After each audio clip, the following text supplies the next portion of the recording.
All right, welcome back to the show. This is Brad, and today is a special interview on the show where you are going to wish you had a notebook and pen out. So if you're driving in the car listening to this, you're going to want to listen again, because I can already tell you that we're going to have a lot of things you're going to want to write down and try to implement later.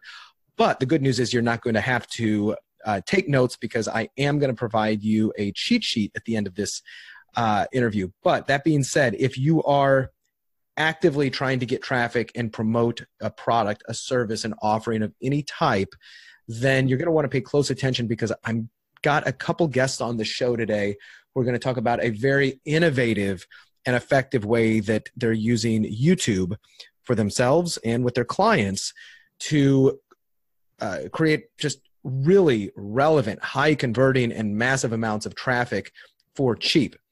Now, I've been in the world of digital marketing for, I guess, 11 years now.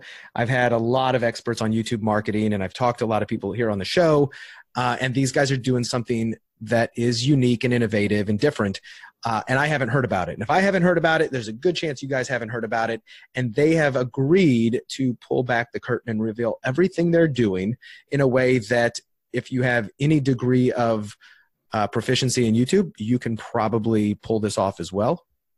And if not, they actually do offer a service, a done-for-you service where they're working with people. And at the end of this episode, I'll explain not only how you may be able to work with them, but what they're going to be doing as a very special listener of Bacon Wrap Business. So if you're ready to dive into this innovative world of YouTube marketing, we're going to get going. I'm going to introduce you here to Tristan Goodwin and Aaron Biblow. Now, I met these two fellas. I met Aaron a couple years ago, I want to say, when I was speaking at a mastermind, and we hit it off. We kept on talking, and we spent a lot of time together, and I've always been really impressed with his marketing strategies and his understanding of how to go find these gaps in the marketplace and seize them.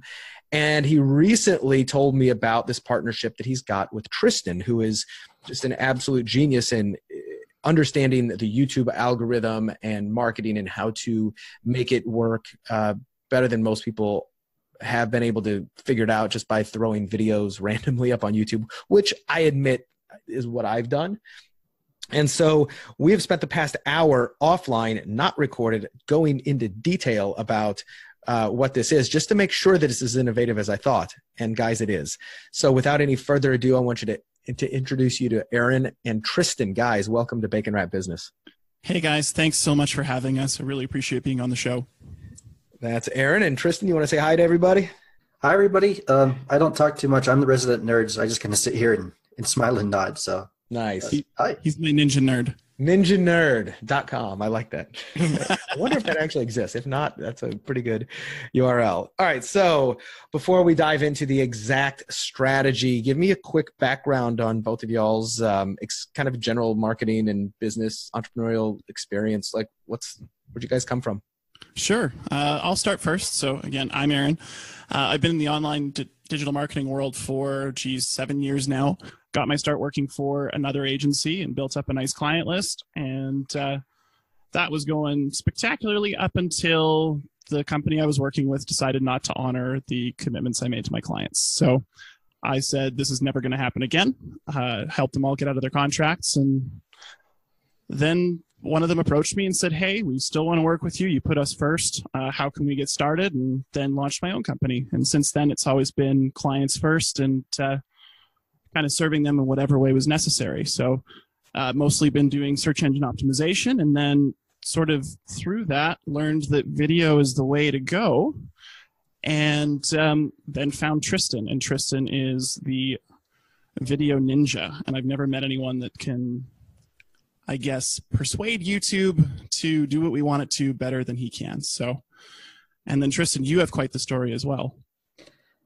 Yeah. So I guess I got my start back when I was about 15 or 16. I wanted to be a professional skateboarder, and nobody would sponsor me. And so I started my own business building custom skateboards, and I sponsored myself.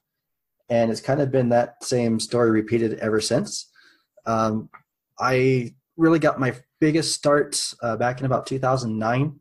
I started a little translation agency. I needed work, and nobody out where I was living was hiring translators. So started freelancing, grew that into a little business, started hiring other translators to work with me. And by the time I closed shop in 2015, then I had 600 translators on staff. We worked in about 19 and a half different languages. It depends on whether or not you count Catalan as a full language.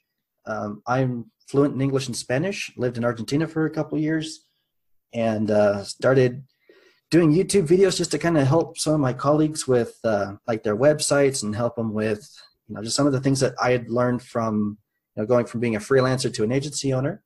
And it kind of grew. I started messing around more with YouTube, trying to figure out how to expand my reach. And we ended up shutting down the agency in the beginning of 2016. I was going to take a year off to study SEO full time and see what I could do with this. And the idea was just to take a year off and then go back. And I never went back. So still doing this. Love it. Love it. Well, let's jump in to why we're here. Let's talk about YouTube marketing. And a lot of people out there have like me, have kind of cursory understanding. YouTube is the second biggest search engine in the world, and it's a place to get found. And there's a million ways to do it. And people have heard about optimizing their video, et cetera, et cetera. But that's not what we're going to talk about. You guys have a really cool, structured way that you almost treat YouTube as a marketing funnel, and you do it in a way that that really plays with the YouTube algorithm so that you don't get penalized. In fact, it's quite the opposite. But let's talk about, I guess we should probably start about what are some of the misconceptions and some of the ways that people typically do YouTube, why that's wrong, and what YouTube is really looking for right now. Okay, I guess that's a question for me. Either one of you. Okay. So I guess one of the biggest misconceptions is that everybody's trying to upload these videos and, they're expecting things to just kind of explode, right? Or they'll take kind of like the same general SEO approach to it where you think, okay, I really need to focus on the tags that I'm using. I need to focus on, like building backlinks and embeds and things like that to get my videos to rank. And while that helps with Google, it doesn't really help with the internal recommendation system that we have within YouTube that we can take advantage of. So I think that's one of the first things, is just really trying to use that system to get the organic traffic that's already there, and that Google, who owns YouTube, that Google wants people to stay on the platform. They want people to watch more videos, and you're making that easier for them because you're giving them videos that people are going to watch. The other thing that I think a lot of people kind of goof up is that they try to send people off of every single video to a landing page. They try to send you to an email thing or to purchase something or whatever. And the problem with doing that is that Google or YouTube will actually start to penalize those videos for something called a session end. Because YouTube's goal, what they want, is people to spend as much time on YouTube as possible, to watch as many videos as possible, so they see as many ads as possible, so they make as much money as possible.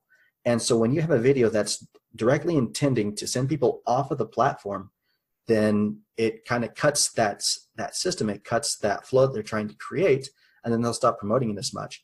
In fact, there's even parts within the terms of service of YouTube that say that if you create videos specifically designed to send people off of the platform, then they can actually penalize the channel. You might even have the entire channel taken down. Yeah, that makes a lot of sense. And I've seen a lot of people get channels taken down, and videos get penalized. And I think a lot of people don't really understand why it works, how it works like that. But understanding that, what's in it for YouTube is they want people to stay on there. They want them to watch and view ads. So the more you direct people off, the worse that'll be. So your way around that is what? Let's kind of, before we go into the way around it, I like talking about results that people get. So you guys sent me a document here about some of the, recent results you've had, some clients have had, et cetera. Let's kind of talk about what doing the strategy that we're about to outline can get people using, the process you use. So you talk about like people who sell courses and consulting. What was your example on that? Tristan, do you want to talk, or Aaron? So sorry, I was muted. So for a new course launch, in as little as 65 days, we had no list. And from no ad spend, we ended up generating 9,000 views of the course. We got 350 email signups. That led to 104 course sales, 25 consultation gigs, a lot of free burritos for Tristan because he's a sucker for burritos. So if you want help, that's one way. And then that actually even led to a contract with the country of Dominica. And we can't really talk too much more about that, but yeah, just YouTube is such a powerful program, or has a powerful algorithm when you take advantage of it properly. That's fantastic. Can you talk about like there was a brick company, a brick factory that you guys work with? Tristan, I'll let you take that one. Yeah, so we have one client that literally sells bricks online, and we're kind of using the same process. We have, YouTube videos promoting it. We're sending people back to, to their website and everything. And we've been able to do, last year we did 700,000 in leads for them. And the goal for this year is 1 million. Right now we're sitting at 47,000 in leads since over the last 2 weeks. So what do you mean? Okay, so obviously you didn't get 700,000 leads, but you said 700,000 in leads. So $700,000 worth of leads, is that based upon how much they're used to, like, where does that number come from? So I actually had the client send me all of the total for the quotes that they actually send back for every one of the leads that they receive. Oh, and so nice. the total of that was about 700,000. Oh, perfect. Okay, so the leads that came in, the quotes they sent out, et cetera, was for about $700,000 in business. That's fantastic. I love that. And a lot of what you guys are doing, you do utilize advertising, but it's not all about YouTube ads, correct? You guys and I want to dive right now into the heart of this, but I want people to understand that, yeah, there's organic YouTube, there's paid YouTube, and there's a combination. And you guys are using paid YouTube ads really to goose the effectiveness of the organic ads and put them to work in what you guys call a flywheel. And I want to kind of dive now into what makes this work. So this is for all my listeners. This is where we get into the meat of this. And if you want to use an example, I'll give you an example to use, which I love doing this for very selfish reasons. And then mention my wife is a mortgage officer, right? She helps people get home loans and do mortgages and whatnot. And she does a lot of video marketing. She'll put them on Facebook. She'll throw occasionally some stuff up on YouTube. But I just wanted to allow you to use her as an example if you want to, as you're illustrating the things that somebody should be doing to implement this flywheel strategy. For sure. So just to kind of reiterate, YouTube likes it when people stay on YouTube. So yes, we use ads, but the majority of what we use is continuing to get people to watch our videos that builds this flywheel effect. And we harness what's called the recommended videos. And those show up in a couple different areas, both when you first log on to YouTube, those browse videos that show up, the videos that show up at the end of a video, autoplay, and then of course the videos either further down when you scroll in mobile or off to the side when you're on desktop. So if we can optimize things and target the videos properly, we can keep putting our clients' videos in front of their ideal prospects using the YouTube algorithm to figure it out. And it has a neural network that learns way more effectively than almost any other algorithm on the internet, because of course it's from Google. Mm-hmm. And so using, for example, the mortgage broker example, what we would do is we'd set up almost a video funnel. So there's, of course, the top of the funnel videos, and then the middle of the funnel, and then if you have your conversion at the end. But unlike a lot of other people that are using sort of video sequences on YouTube, we isolate each step from each other so that it doesn't interfere with how the algorithm treats the majority of the funnel. So in this case, so for example, we'd want to try and set up some entry videos into our funnel. And that would be trying to talk about topics like that are really related to someone's problems, someone's pain points, and stuff that they're actively going to go and search on YouTube or Google. And being that YouTube and Google are linked, we can pull data from both and get them to show up in both areas. So for example, I know that she just put out a video on VA loans. Yep. That'd be a great place to start. Like different mortgage rates, why use a mortgage broker? Those are all common questions that someone would type into Google and type into YouTube, right? Because you go to YouTube to learn things. Yes. So we'll create a series of what we call those entry videos that are designed to introduce someone and show some value. From there, we end up creating a series of what we call our flywheel videos. And they're meant to be bingeable content that someone can take action on and move the needle and get a result. And from there, we create this momentum where YouTube sees that they're watching our clients' videos, and they keep recommending them because they keep staying on YouTube. So we end up generating what we call the flywheel effect. From there, in order to actually convert them into a paying customer, we have exit videos, and those are separately isolated from the other videos because when you cause someone to leave YouTube, you get penalized, as we talked a little bit about earlier. So they're called our sacrificial exit videos, and those will be hard linked at strategic points inside of the flywheel, so that it doesn't disturb the natural recommendations that happen. Beautiful. Okay, so and an example, like you would say, is like somebody might be looking for, how to qualify for a mortgage loan, or, first-time home buyer mortgage, something of that nature, something broad, something that they would type in. They're watching it, and instead of, like most people do, I'm just reiterating what you said here, just so I can lock it in. So instead of saying, and come to my website, kenyacosta.com to apply for a loan on that video, I'm going to say at the end of that, and if you want to know more, like what are the, what fees you should expect and which fees you should negotiate on in this process, here's another video that you can watch right now, right? So I'm going to send them to the second video. So they're staying on YouTube. So YouTube will like that because I'm not kicking them off. And the more somebody stays on YouTube, the more money YouTube potentially makes with ads.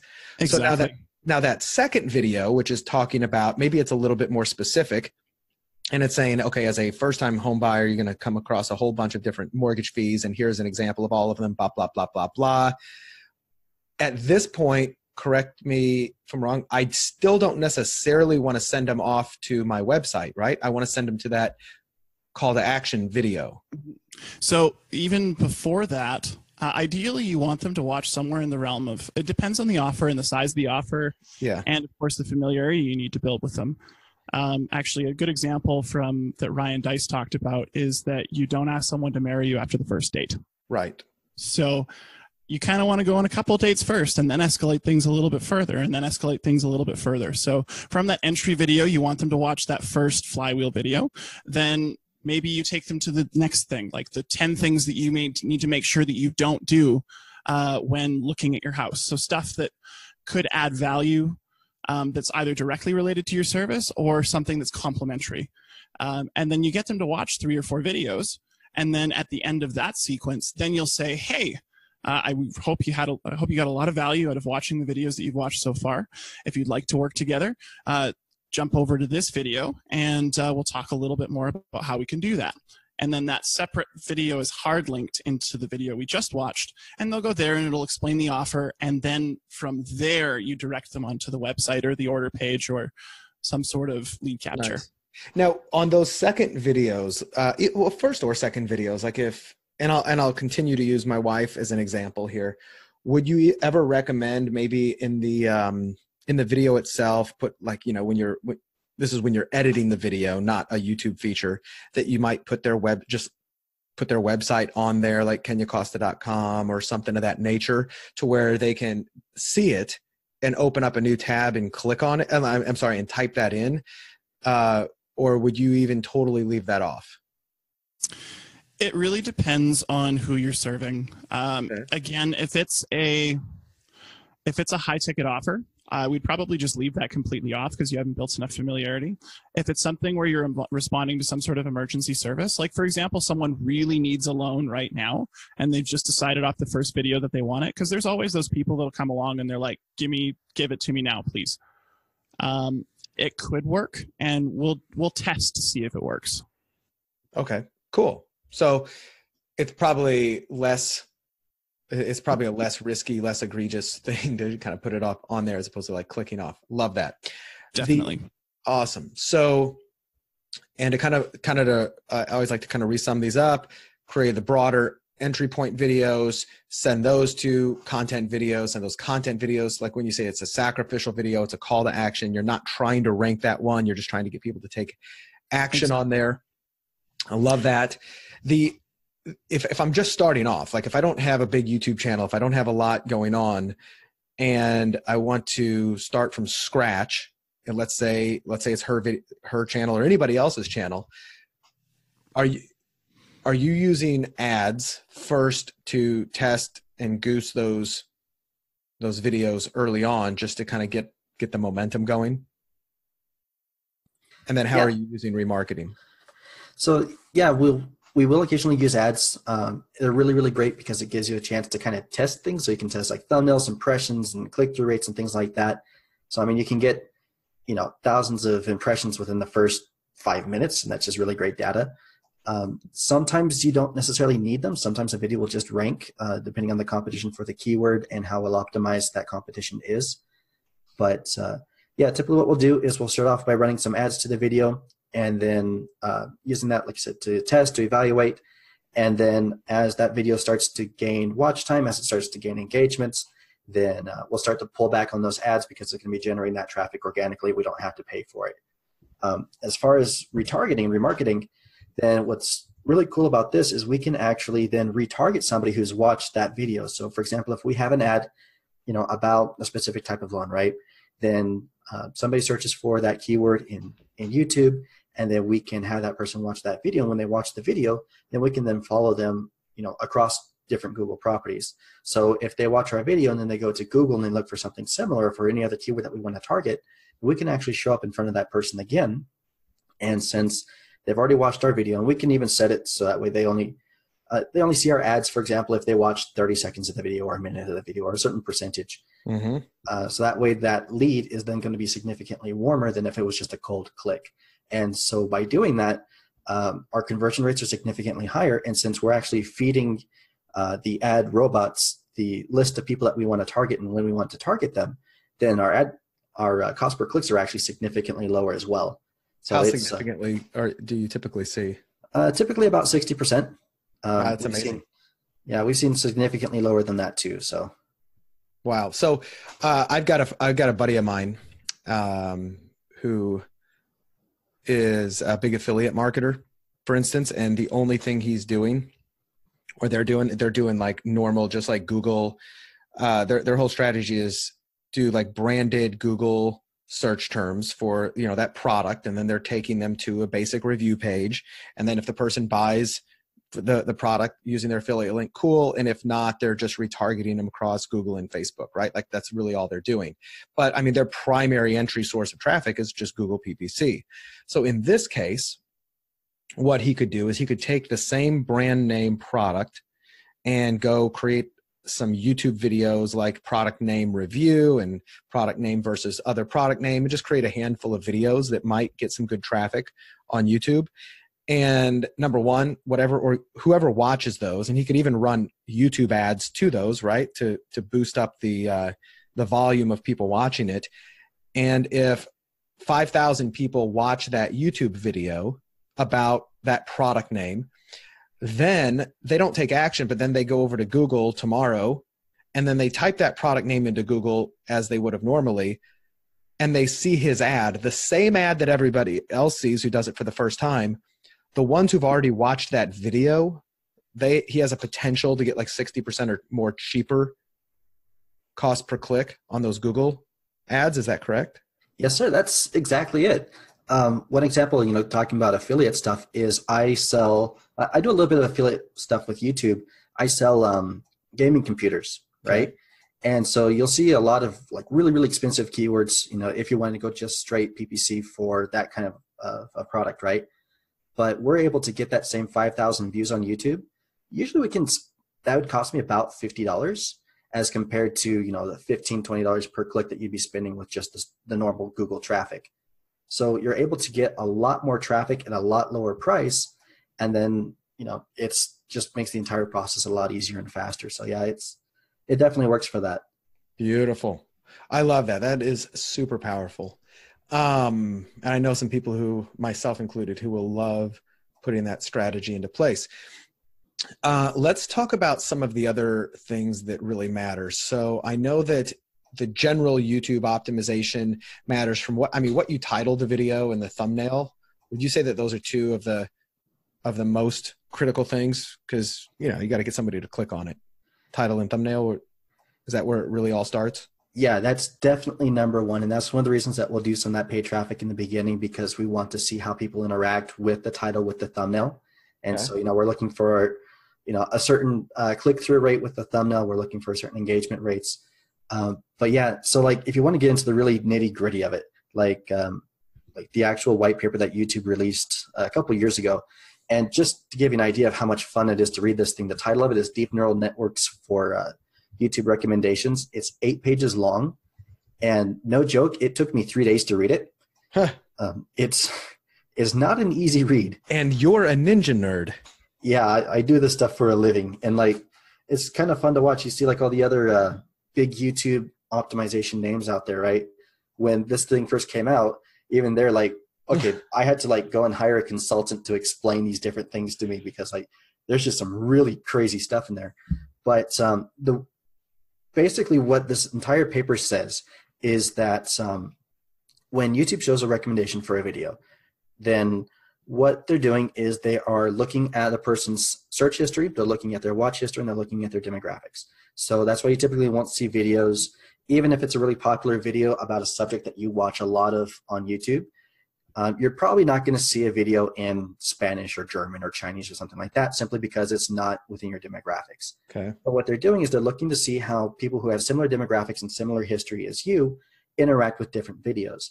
And that engagement, that interaction is then translated into a score. So the higher that score is, then the higher it's going to appear as a recommendation. And that's kind of the nitty gritty of it, right? And then that score is going to be based off of the click-through rate or per impression. And then it's also going to be tied to the number of minutes watched. So YouTube's entire goal, in fact, I can even just read it here off of the paper if you prefer, if I can find it again, because this thing is, but basically what they're trying to do, here it is. It says, our goal is to predict expected watch time given training examples that are either positive, which means the video impression was clicked, or negative, where the impression was not clicked. Where'd it go?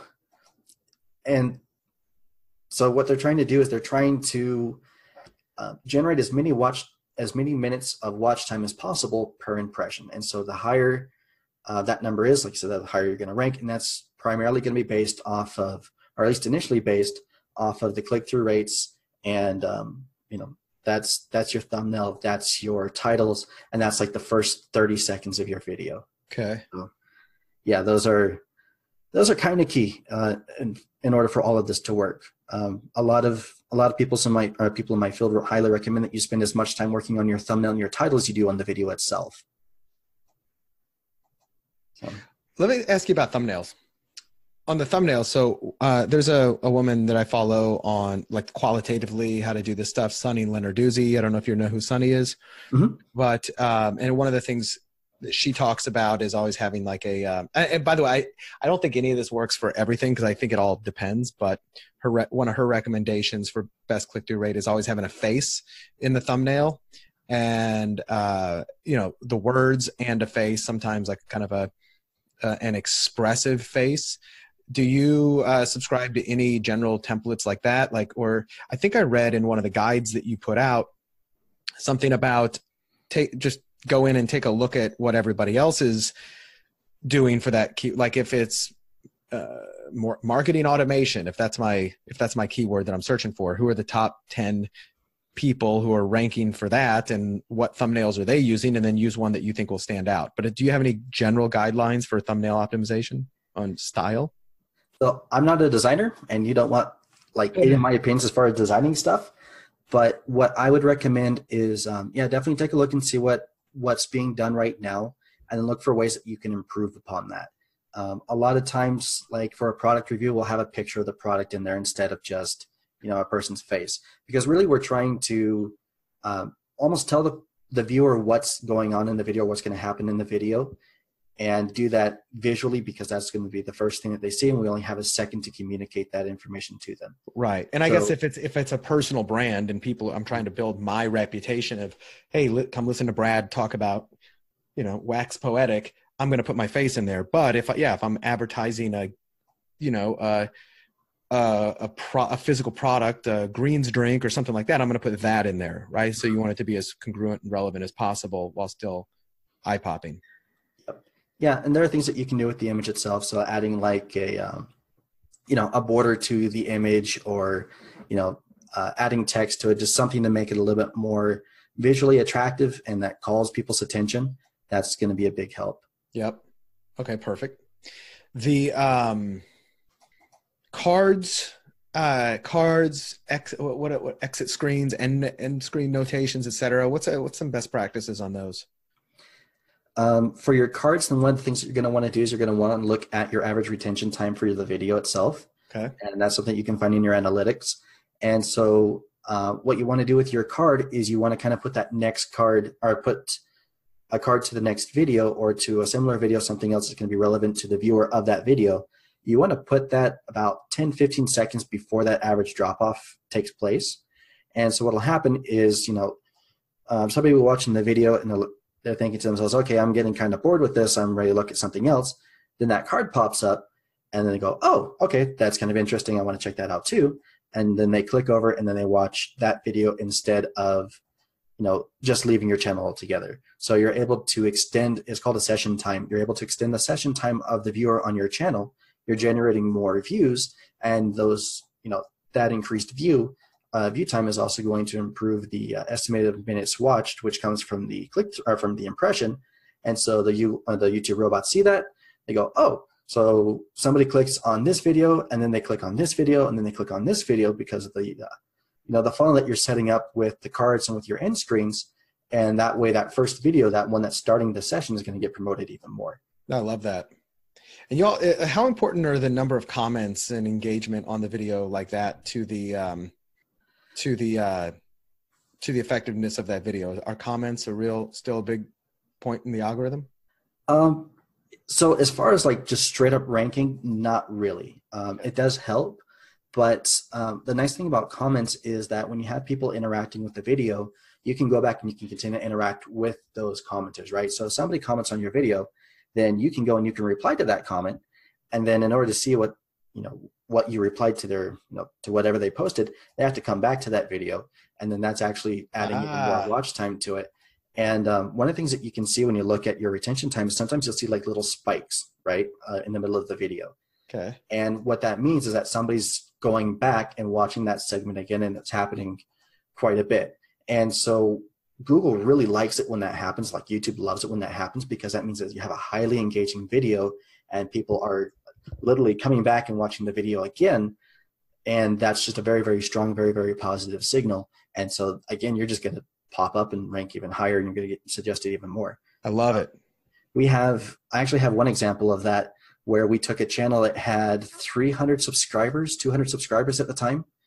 And we had a video that had that little pop, we had people coming back and watching it again.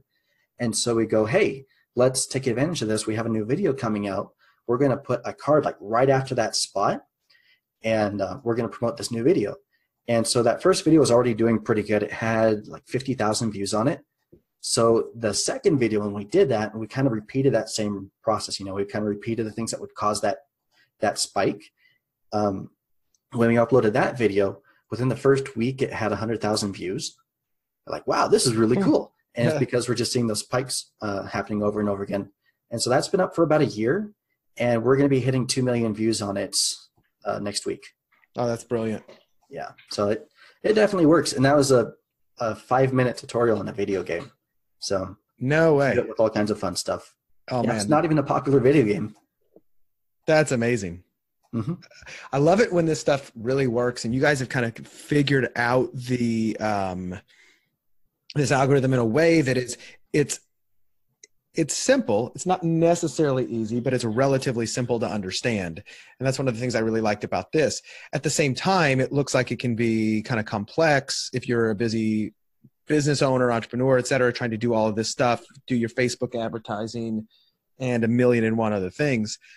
I mentioned before that you guys don't only do this for yourselves and train people to do this, but you have a done for you or service solution for people as well to kind of implement this in their business. Can you explain a little bit about how that works? Like if people are listening to this and say, this is fantastic, I love this, I want the results of it, but I'm not going to try to figure it out, what to say, how to promote them, how to run all the YouTube ads, etc. This is where I'm going to let you guys kind of pitch what you guys are offering to the world. For sure. Well, thanks for the opportunity to do that. We do offer a number of different services for various industries. So we work with service providers, we work with e-com, we work with people that just want us to manage their channels.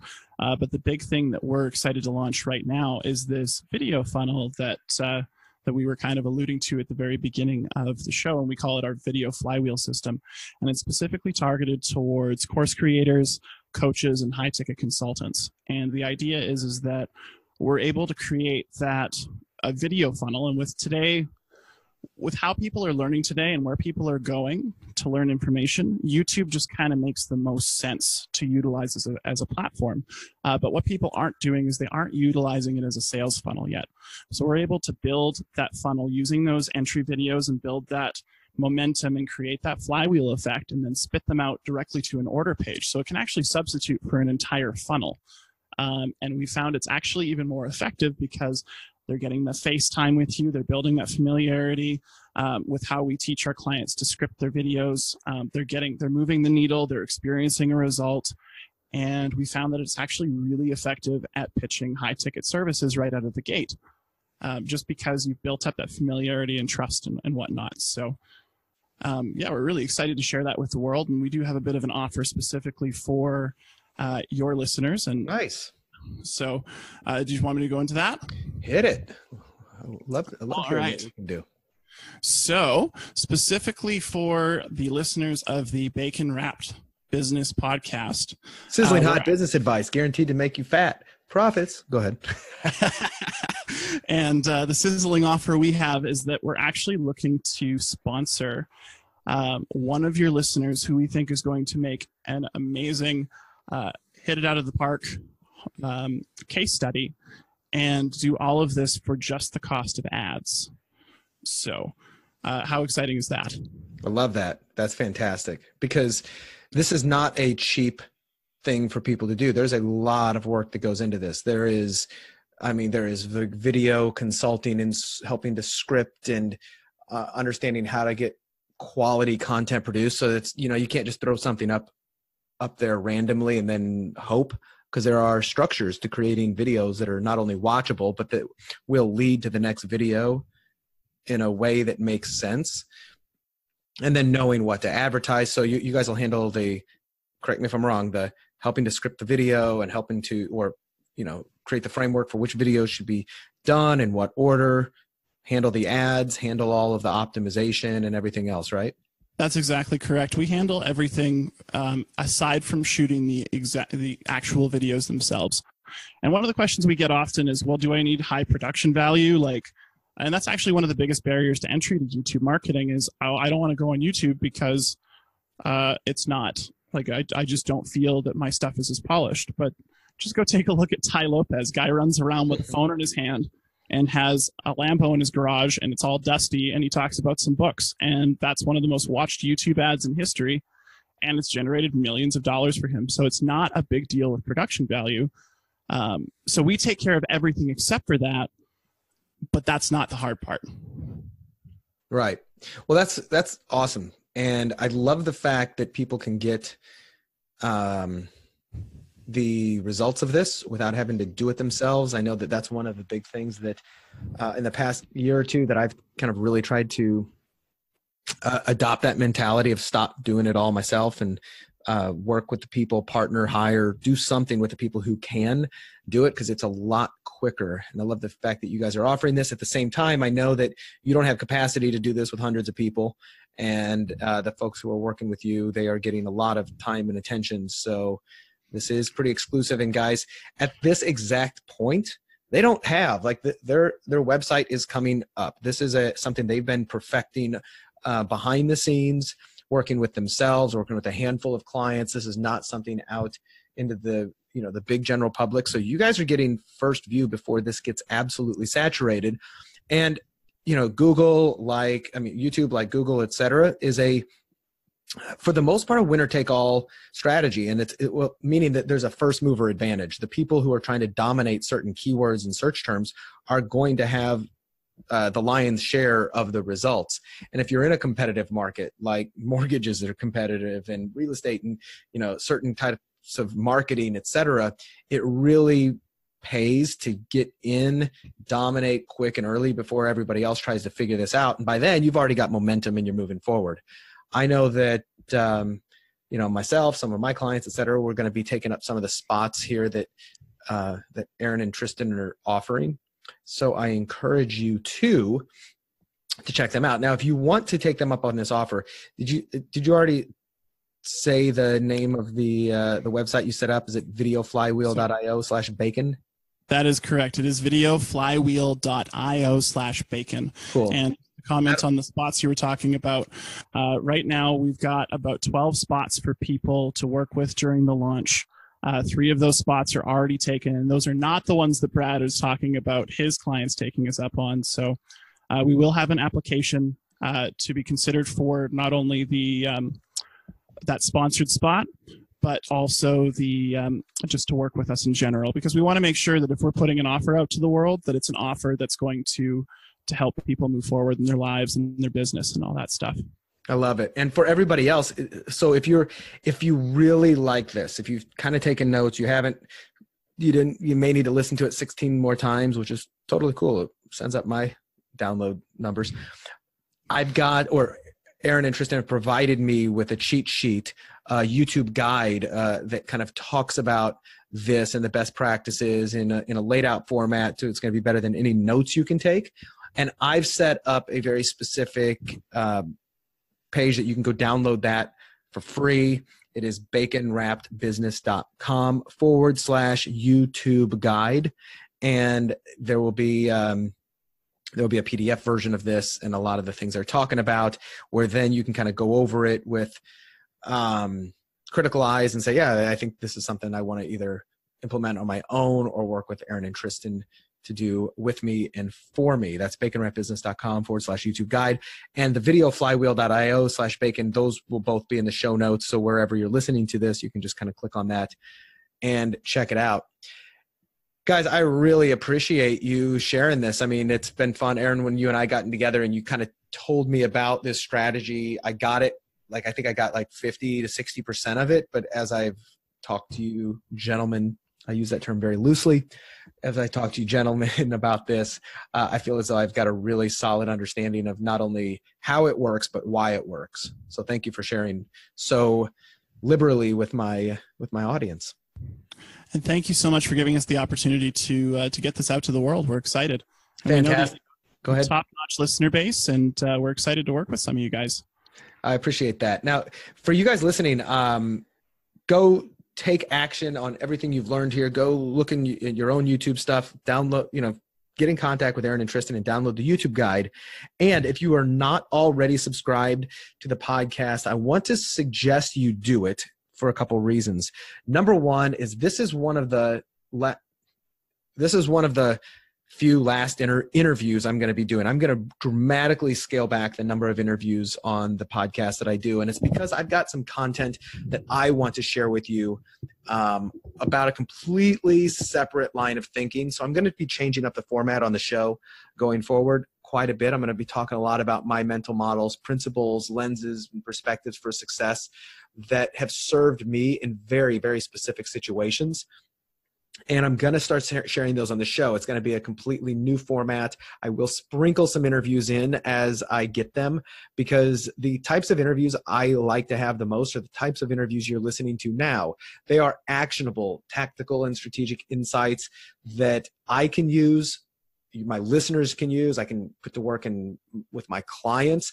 And I want you to feel as though when you turn off this episode, that you should have been paying me for this, because it is such actionable advice. Those are the kind of interviews I'm going to continue to have. If you are a listener and you have some actionable advice like this that you actually want to share with me and my following, and you think that it would make sense, I invite you to send me an email to askbrad@baconwrapbusiness.com. But for everybody else who just loves to listen, I'm really excited to share some new content with you right now in 2019 as we go forward. But I will always tap into the brains of folks like Aaron and Tristan here to share with you the most sizzling business advice that I can. So Aaron, Tristan, thanks for stopping by the show. And for everybody else, stay tuned, because I've got a lot more coming for you in the new year. And I'll talk to you soon.